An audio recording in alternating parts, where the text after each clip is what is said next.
Yeah, I'm not even gonna bother with a little intro skit on this one. I know I'm gonna have some fun in the comments.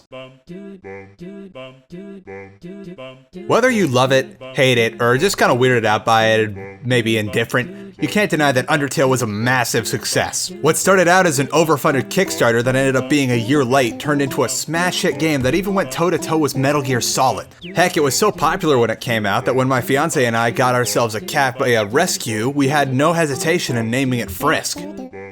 So what the heck made this game so popular or so great anyway? Like seriously. After about a year or so of playing the game the first time around, I went back to get about 30 seconds of footage for a top 5 video I did as a joke, and holy crap, I played the whole game all the way through to True Pacifist. So rather than looking at this game as a whole unit, let's split this game apart into its core elements and look at each individual facet and find out what made this game so great to begin with.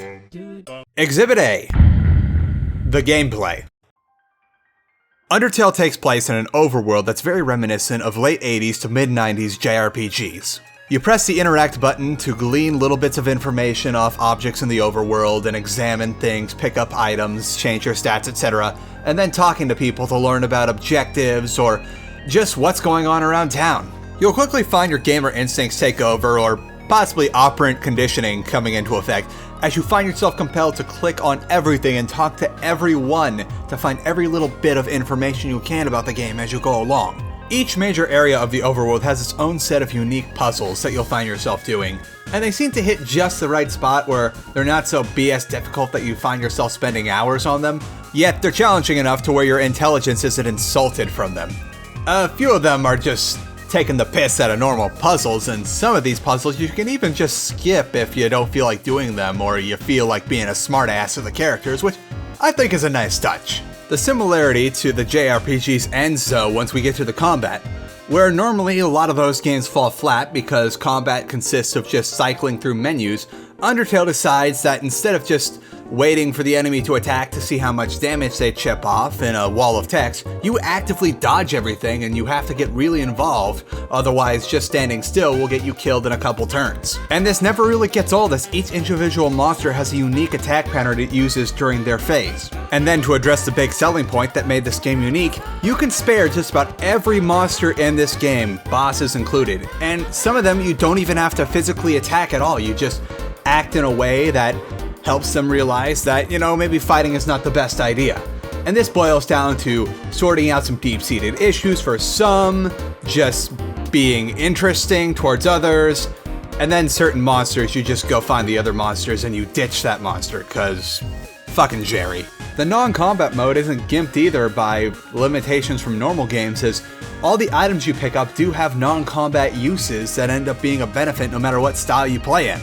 The combat will also adapt to what route you choose to take in this game, either making certain monsters a little bit easier, it seems, if you're not going to hurt anyone, a happy middle ground, and then the prospect of fighting a whole lot tougher variety of monsters and bosses if you decide you're just going to kill everything in sight. Then we got these little side distractions like dating/friendship sims depending on how you act with certain characters, and then they've got this snail racing game that I could never figure this one out, to be honest. My snail just So let's just shift into Exhibit B. The characters. Every character in Undertale is unique and has their own set of goals, emotions, and mannerisms. Even the minor monsters. For instance, Undyne wants to kill you mainly for the purpose of harvesting your soul to grant freedom for all the monsters in the underground, and possibly as a vendetta for anyone you killed that she knew. Mettaton is obsessed with achieving high ratings and achieving a wider audience for his variety show, even if that means murdering a child. The Froggets tend to be confused about just about everything, and Muffet really wants to unite the spider community through organized fundraising. Everybody's got their own thing going on. Maybe it also helps that not only are all the characters written well, but a lot of these characters come from various artists, so there's a wide variety of what the monsters look like, and everything isn't too homogeneous. To further add to how unique everyone is, all the main characters have their own sound for talking and even their own theme music, and both of which really help fit with the character's personality and how they feel. And they're also unique enough to the point of where if I were just to play some character's voice silently right now, like this,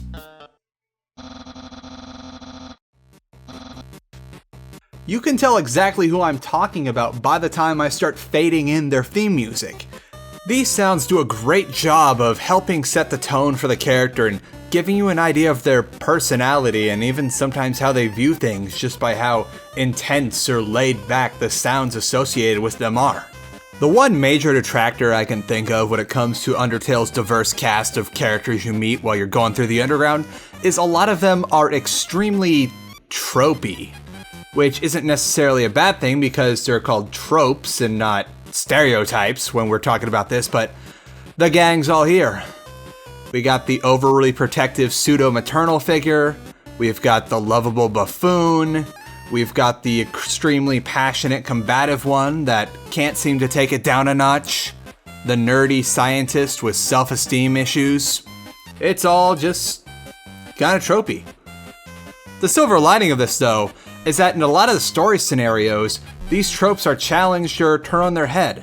One of my personal favorite examples of this is, if you do a pacifistic neutral run without talking to Undine, at the end of the game, Sans will call you and tell you about how after the Royal Guard got disbanded with Toriel's ascension to the throne, Undine lost her job and eventually her home and had to move in with Sans and Papyrus, and now she's crashing on the couch trying to figure out what to do with her life in a world that doesn't need warriors. Now for Exhibit C. The story. Undertale's story follows the character-driven events of a child of your naming falling down into the underground, or so we think, and everything that happens as various monsters meet and then either try and befriend or kill that child. After your first monster encounter with Flowey, you get scooped up by Toriel and then begins a sort of baton passing thing with the main characters where each major segment of the underground is accompanied by one major character who you bond with, run for your life from, and experience the underground with.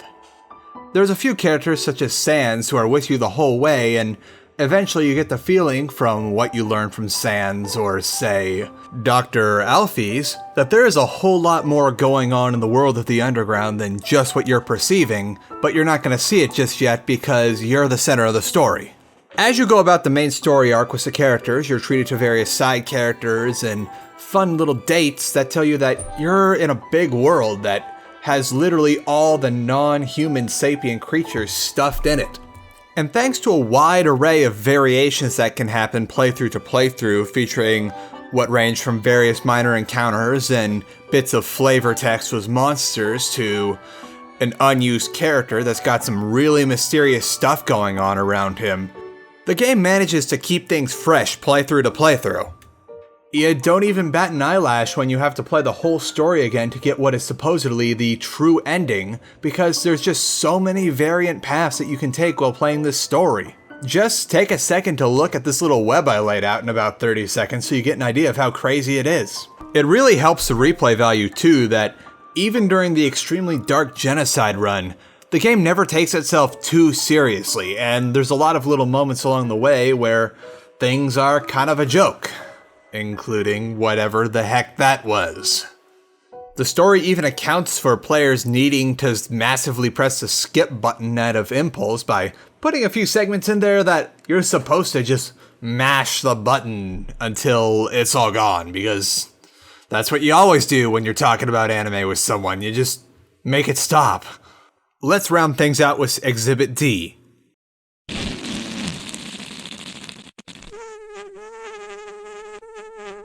The music. Undertale's music is easily one of the best things about it. In fact, I'd say it is the best thing about it from my point of view. It's not exactly a secret that Toby Fox had quite a bit of experience making music in formats for games and other such things, like his involvement with Homestuck, so he's had a bit of practice. Heck, this is the third release of Megalovania that he's made, and easily the best one if you listen to the other two.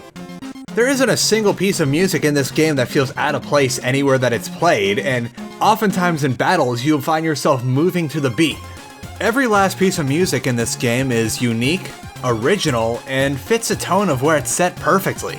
You know when a game soundtrack is good because people are constantly remixing and redoing all the songs in it, and Undertale definitely has no shortage of these things. All the songs lend themselves to remixes and reimaginings really well. There's tons of remixes, rock covers, metal covers, even full-on orchestral reimaginings of the Undertale soundtrack. And for the most part, almost all of them are really catchy. So, we've gone over the gameplay, the characters, the story, and the music. And these are all things that a lot of other games have. Some games have really great gameplay and really good music to go with it, but they fall flat on some other features like story or characters. Some games also have really good story and really good characters, but honestly, you don't really think of the music of these games when they come to mind. And maybe a few other games have all four together, and they're really popular, just like Undertale is. But what makes Undertale so special? If I had to say one thing, it'd probably be how all these things mesh together so well.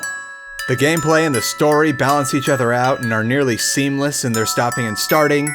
The characters make the story interesting to follow along, and the story in turn creates a wonderful world for the characters to live in and explore these characters.